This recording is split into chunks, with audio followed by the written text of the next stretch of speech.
Hello everyone, good morning. आप सबों का हमारा चैनल पर स्वागत है। मैं सौरभ सुबोध। आज से मैं आप लोगों के लिए बीएड का लेसन प्लान अपलोड करूंगा। फिजिक्स और मैथ का मैं चाहूँगा कि कम से कम दोनों सब्जेक्ट मिलाकर 100 वीडियो अपलोड कर दूं। आज से मैं ये वीडियो अपलोड करना स्टार्ट करूंगा। तो ठीक है, आज का पहला लेसन प्लान है फिजिक्स का, पाठ्य योजना संख्या 1। सबसे पहले इसमें हम लोग विद्यालय का नाम लिखते हैं। आपका विद्यालय का नाम जो भी हो यहाँ लिखना है। उसके बाद लिखना है छात्र अध्यापक का नाम। आप अपना नाम यहाँ लिखिएगा। उसके बाद एक बॉक्स बनाना है जिसमें आपको दिनांक, कक्षा, विषय, अवधि और चक्र के बारे में मेंशन करना है। फिर आपको प्रकरण का नाम लिखना है। उसके बाद सामान्य उद्देश्य लिखना है। सामान्य उद्देश्य मतलब आप क्यों पढ़ाना चाहते हैं। अब बच्चों को प्रकाश पढ़ा रहे हैं तो उसका क्या उद्देश्य है, तो उस उद्देश्य के बारे में यहाँ लिखना है। जैसे कि हमने यहाँ कम से कम 6 उद्देश्य लिखा है। तो फर्स्ट उद्देश्य यहाँ लिखा हुआ है विद्यार्थियों में विज्ञान के प्रति रुचि उत्पन्न करना, बच्चों में तर्क शक्ति एवं कल्पना शक्ति का विकास करना, छात्रों में विज्ञान के प्रति अन्वेषण एवं खोज की प्रवृत्ति का विकास करना, विद्यार्थियों में वैज्ञानिक दृष्टिकोण का विकास करना, विद्यार्थियों में प्रायोगिक कौशल का विकास करना, विद्यार्थियों के तर्क, चिंतन, निर्णय आदि मानसिक शक्तियों का विकास करना। छठा है विद्यार्थियों को भौतिक विज्ञान के महत्व से अवगत कराना। इसके बाद आता है एक टॉपिक विशिष्ट उद्देश्य। अब इसका विशिष्ट उद्देश्य क्या है प्रकाश पढ़ाने के, तो यहाँ लिखा हुआ है छात्रों को प्रकाश के बारे में विस्तृत जानकारी देना ही हमारा प्रमुख कारण अथी है, विशिष्ट उद्देश्य है।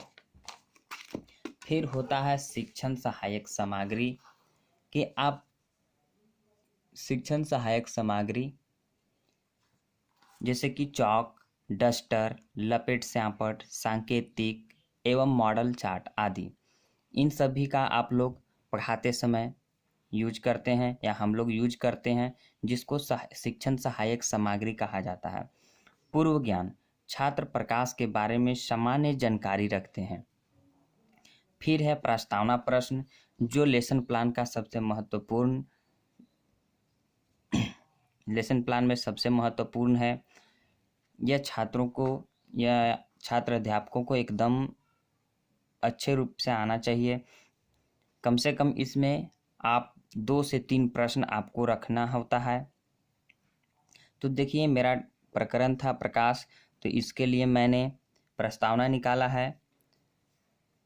पहला प्रश्न है अंधेरे में स्थित वस्तु को देखने के लिए किसकी आवश्यकता होगी, तो छात्र यहाँ जवाब देंगे टॉर्च की। तो इसी से फिर आंसर से रिलेटेड क्वेश्चन दूसरा बनना चाहिए, से टॉर्च चलाने से क्या निकलता है, तो प्रकाश। तो फिर प्रकाश से ही क्वेश्चन बनना चाहिए। जैसे मेरा तीसरा क्वेश्चन है प्रकाश से क्या समझते हैं, तो ये समस्यात्मक प्रश्न हो सकता है या फिर बच्चे यहाँ जवाब दे सकते हैं। परंतु आप यहाँ से आप अपने प्रस्तुतिकरण पाठ जो प्रकरण है उसको आप पढ़ा सकते हैं। उसके बाद उद्देश्य कथन आता है। बच्चों, आज हम लोग प्रकाश एवं उसके गुणों को विस्तृत रूप से अध्ययन करेंगे, ऐसा छात्र अध्यापक बोलेंगे। उसके बाद पाठ का प्रस्तुतिकरण प्रारंभ हो जाएगा।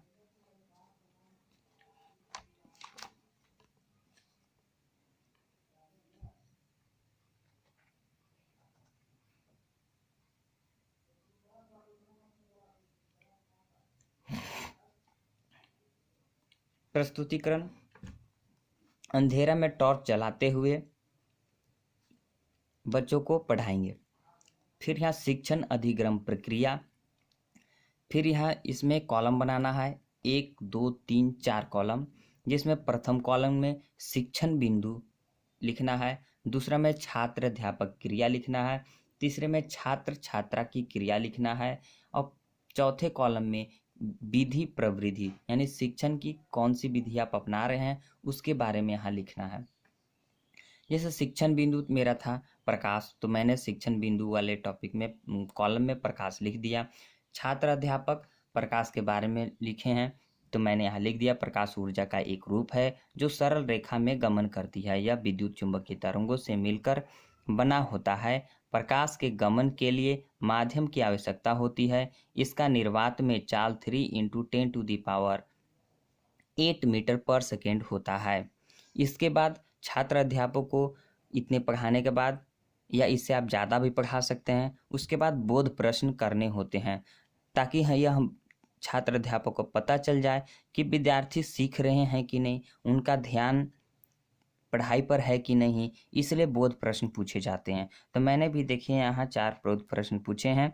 तो पहला बोध प्रश्न है प्रकाश किसका रूप है। तो छात्र अध्यापक जो ध्यान से पढ़े होंगे या सुने होंगे वो देंगे, आंसर देंगे ऊर्जा का। प्रकाश कैसी रेखा में गमन करती है, तो छात्र जवाब देंगे सीधी रेखा में। निर्वात में प्रकाश का चाल क्या होता है, 3 × 10⁸ मीटर पर सेकेंड। तो कम से कम आपको यहाँ 2 से 3 या 4 प्रश्न पूछ सकते हैं।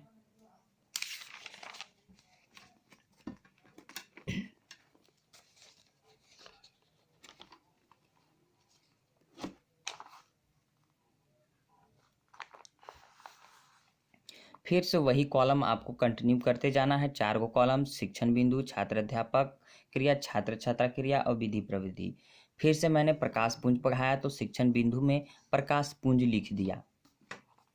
फिर छात्र अध्यापक जो है प्रकाश के गुण के बारे में बताएंगे। सॉरी, यहाँ प्रकाश का गुण लिखा हुआ है। प्रकाश विद्युत चुंबकीय तरंगों से मिलकर बना होता है जिसकी प्रकृति अनुप्रस्थ होती है। दूसरा गुण है प्रकाश के गमन के लिए